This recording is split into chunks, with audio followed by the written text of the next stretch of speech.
Bismillahirrahmanirrahim. Assalamualaikum warahmatullahi wabarakatuh.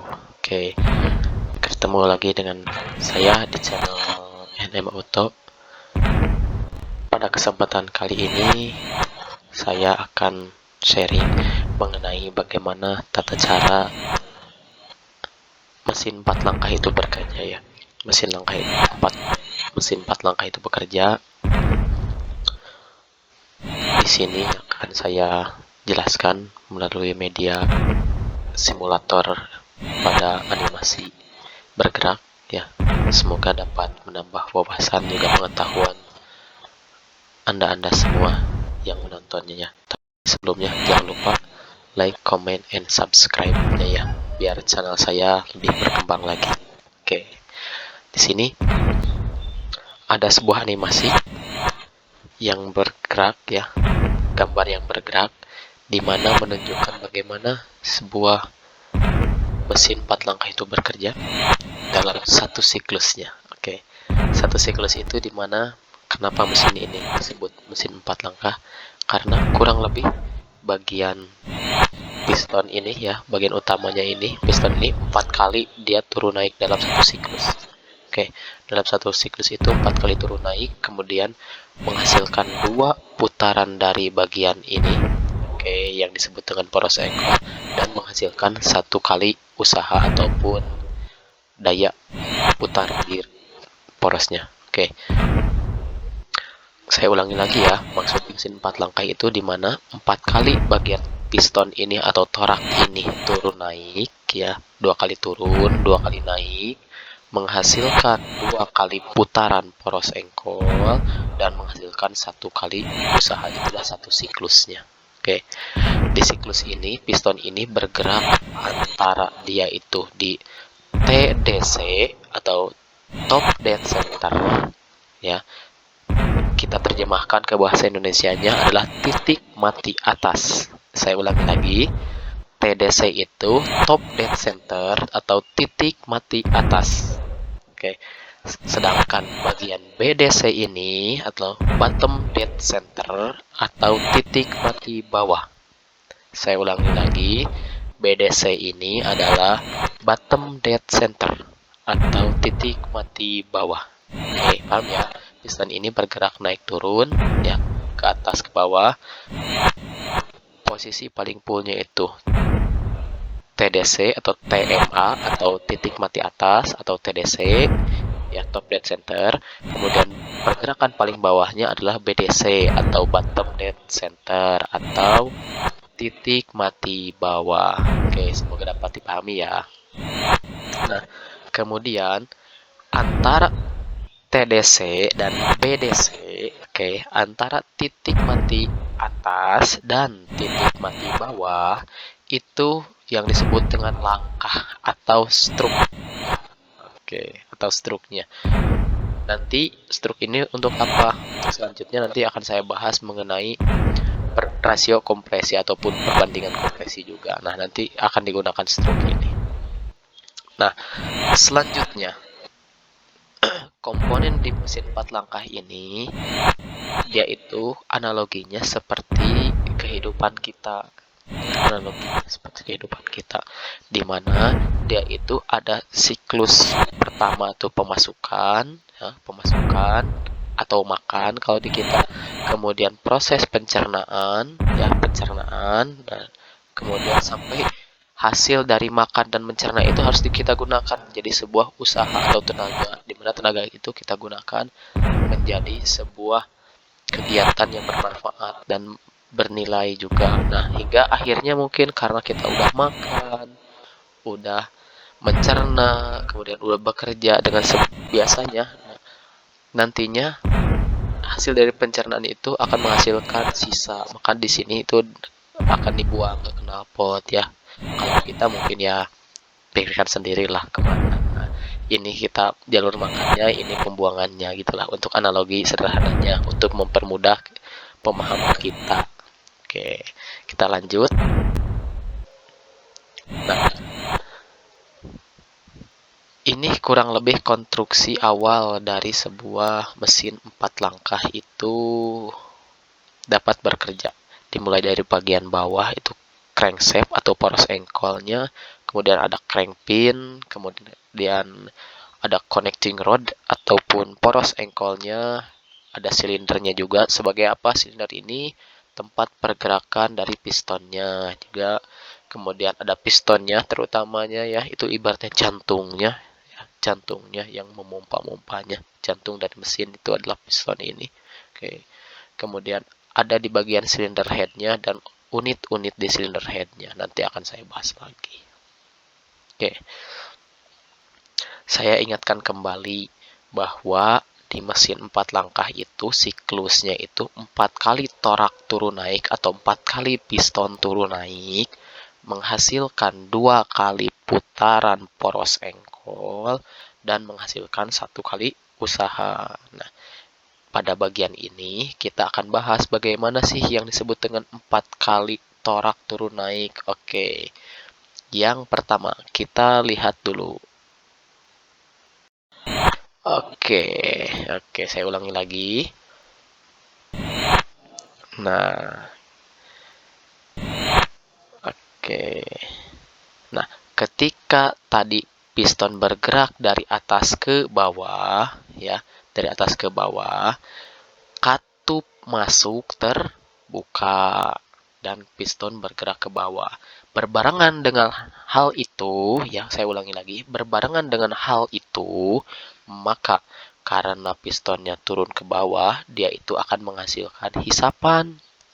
Nah, menghasilkan hisapan. Untuk menghisap apa? Udara dari sini, ya. Oke, udara dari luar sini, dari jalur intake, ataupun kalau dari sepeda motor konvensional itu, dari karburator, dari intake manifold, ya, udara terhisap ke sini. Juga dibarengi oleh hisapan itu bukan hanya udara, tapi juga bahan bakar yang sudah dicampur dengan udara dan bentuknya sudah menjadi sebuah kabut ya. Kabut itu maksudnya gas campuran antara udara dan bahan bakar. Oke. Analoginya itu campuran udara dan bahan bakar, di sini bensin, itu biasa disebut kabut ya, pengabutan. Saya ulangi lagi, kita bisa lihat. Nah, seperti itu ya. Oke. Di bagian yang pertama kita lihat dulu yang bagian sini nih. Oke, udara masuk ke sini, masuk dan penyemprotan bahan bakar hingga piston ini turun ke bawah. Nah, lihat di sini. Kapan piston itu akan mulai turun ke bawah? Kurang lebih 5 derajat sebelum TMA. Dia mulai turun ke bawah. Lihat di sini. 5 derajat sebelum TMA dan berakhir di 0 derajatnya di sini nih, lurusnya di sini. Udara masuk kalau di sini ya, kalau di sini dengan memakai injektor. Nah, injektor di sini udara masuk, kemudian bahan bakar di sini disemprotkan. Karena turunnya piston ini sehingga bahan bakar dan udara akan terhisap dan masuk ke ruang bakar seperti berikut ini. Gitu ya. Oke, setelah piston ini mencapai titik mati bawahnya, maka katup ini akan sesegera mungkin tertutup ya. Paham ya? Oke, seperti itu. Kita lanjutkan ke langkah selanjutnya. Semoga langkah yang pertama ini bisa kita pahami ya sebagai langkah awalnya. Bagaimana bahan bakar dan udara itu bisa masuk ke ruang bakar. Oke, lanjut ya. Langkah yang kedua adalah ini, langkah kompresi. Oke, langkah kompresi itu di mana dia bekerja. Nah, kita lihat ya. Akhir langkah hisap itu adalah di bagian sini. Piston udah di bawah di sini. Pistonnya sudah di bawah di sini. Bahan bakar udah ada di sini, ya, udah ada di dalam di sini. Seperti video saya sebelumnya bahwa ketika bahan bakar sudah ada di dalam sini dengan udara, maka untuk tahap selanjutnya, untuk memenuhi 3 faktor utama yang dapat menyebabkan namanya terjadi pembakaran, harus ada yang kedua, yaitu tekanan ya, tekanan yang sesuai. Nah, maka untuk mendapatkan tekanan yang sesuai, maka piston ini harus dinaikkan kembali ke bagian atas untuk proses pemampatan atau penekanan ya, atau istilah dari bahasa teknisnya itu dikompresi ya, ataupun ditekan. Ditekan dengan cara apa? Pistonnya naik ke atas, tapi kedua katup ini tertutup dan tidak boleh ada kebocoran ya. Ingat kembali lagi, tidak boleh ada kebocoran, dan tekanan yang ideal itu antara 6 sampai 12 bar. Oke ya, 6 sampai 12 bar ataupun 6 sampai 12 atmosfer ya. Itu tergantung seleranya, nanti mau pakai PSI atau pakai bar atau mau pakai kg kilogram per sentimeter persegi ya, boleh-boleh aja, tapi mungkin tinggal konversi aja.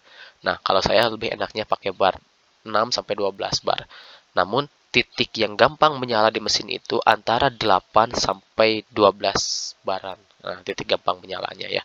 Oke, dikompresi, saya kembali lagi bahwa proses kompresi itu dimulai ketika piston berada di posisi TMB ataupun BDC di sini ya.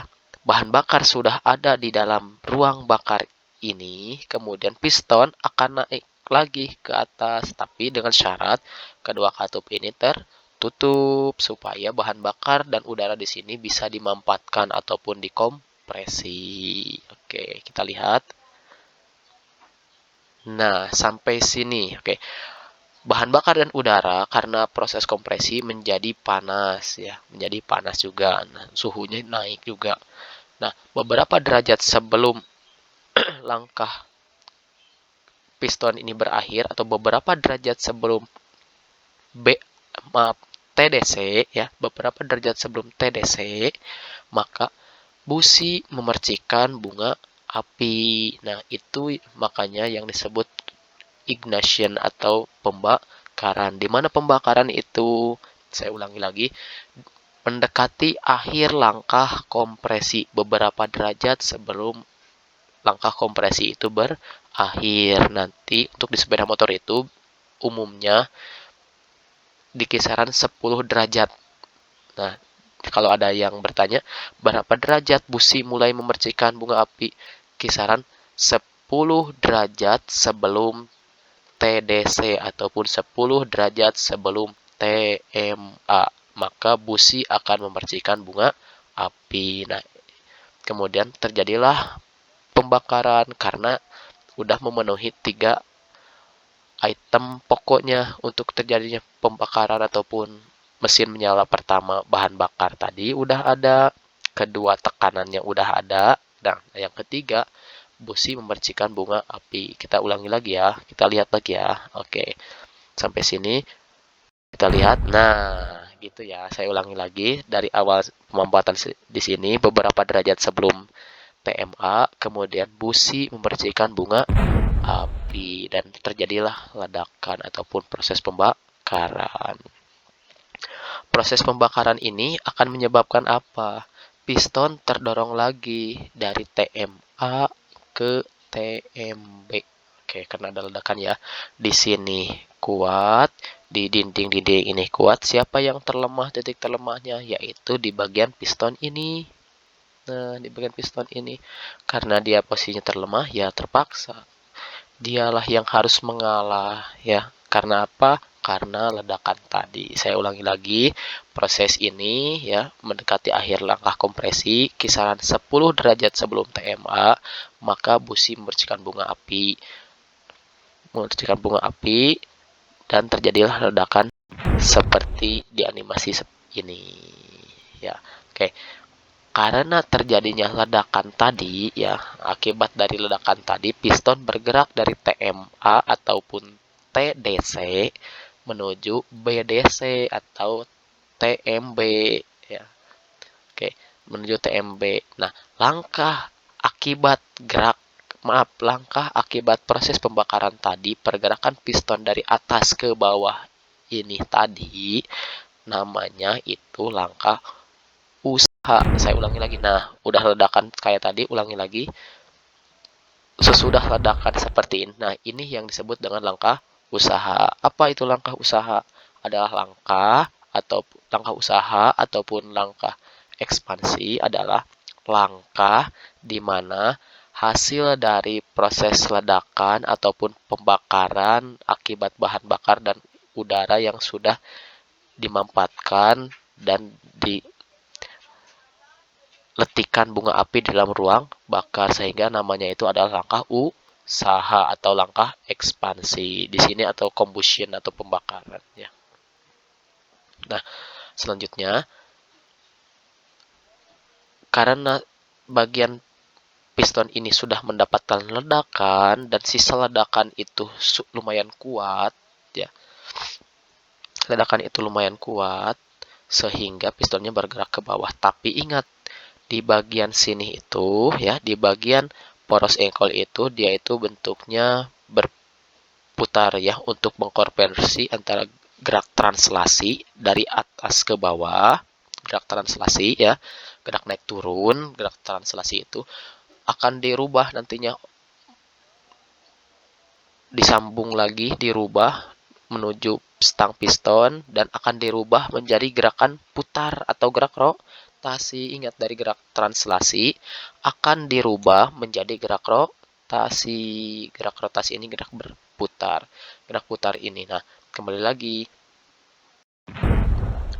Akibat kuatnya ledakan tadi ya, maka tenaga yang sisa dari ledakan ini akan dirubah menjadi gerakan putar. Tapi gerakan putar ini lumayan kuat sehingga poros engkol di sini yang tadinya hanya misalkan sampai sini kalau secara manual, tapi karena kuatnya ledakan maka dia itu akan terjadi ayunan yang lumayan kuat ataupun momentum yang lumayan kuat, sehingga nantinya akibat ledakan ini akan menimbulkan bagian piston ini turun ke bawah, tapi sisa tenaga ataupun momentumnya akan disimpan sebagian di mana, di poros engkol. Di poros engkol kemudian nanti akan ada komponen yang lain namanya flywheel. Untuk apa? Menyimpan tenaganya dan momentumnya, sehingga nantinya tenaga sisanya itu akan disimpan dan disalurkan lagi menjadi tenaga ataupun putaran setengahnya lagi ke sini. Oke, setengahnya lagi ke sini untuk apa?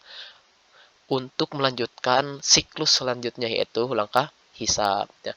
Kalau secara teori yang saya ketahui bahwa di langkah kompresi dan usaha ini akan menghasilkan ledakan dan dapat menyebabkan beberapa kali piston ini naik turun jika hasil ledakannya kuat dan kompresinya yang tadi itu antara 6 sampai 12 bar itu, dan pembakarannya yang sempurna akan menyebabkan putaran piston ini berputar beberapa kali ya. Karena pistonnya berputar beberapa kali, karena sistemnya di bagian sini siklus, maka akan mengulangi lagi siklusnya yang sebelumnya, yaitu kalau sudah di sini mungkin karena ini baru langkah ekspansi ya, maka akan berlanjut ke langkah buang. Sisanya saya ulangi lagi, pistonnya bergerak ke bawah ya, pistonnya bergerak ke bawah, akan berlanjut ke bagian atasnya, ke bagian sini ya. Piston itu akan,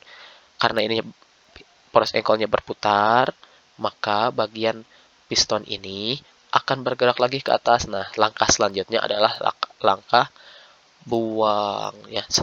Saya ulangi lagi, langkah setengah dari pergerakan piston ini menuju ke arah sini itu untuk melanjutkan langkah buang ya. Langkah buang ini akan berlanjut, dan ingat, karena masih ada sisa tenaga hasil pembakaran ini yang udah disimpan di poros engkol dan di flywheel, maka akan terjadi lagi langkah yang awal, yaitu langkah hisap dan langkah kompresi kemudian, dan begitu seterusnya, sehingga mesin itu dapat menyala.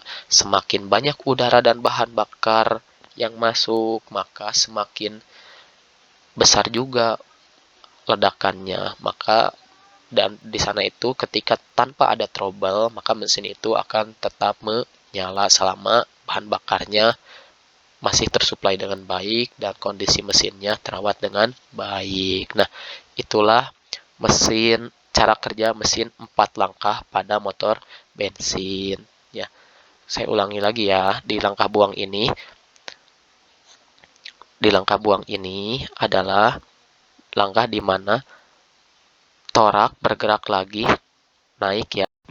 Torak bergerak lagi naik dari TMB ke TMA ke sini untuk apa? Membuang sisa pembakaran dan untuk membuka juga bagian katup buang ini ya. Itulah yang disebut langkah buang. Nah, seperti ini, dan siklus nanti ketika mesinnya menyala akan terus-menerus seperti di sini. Oke, untuk menutup kegiatan sharing ini ya, saya simpulkan bahwa di motor 4 langkah itu terdapat yang pertama itu 4 kali piston atau torak turun naik dari TMA menuju TMB, 2 kali TMA, 2 kali TMB, menghasilkan 2 kali putaran poros engkol dan menghasilkan 1 kali usaha. Nah, itu kesimpulan yang pertama.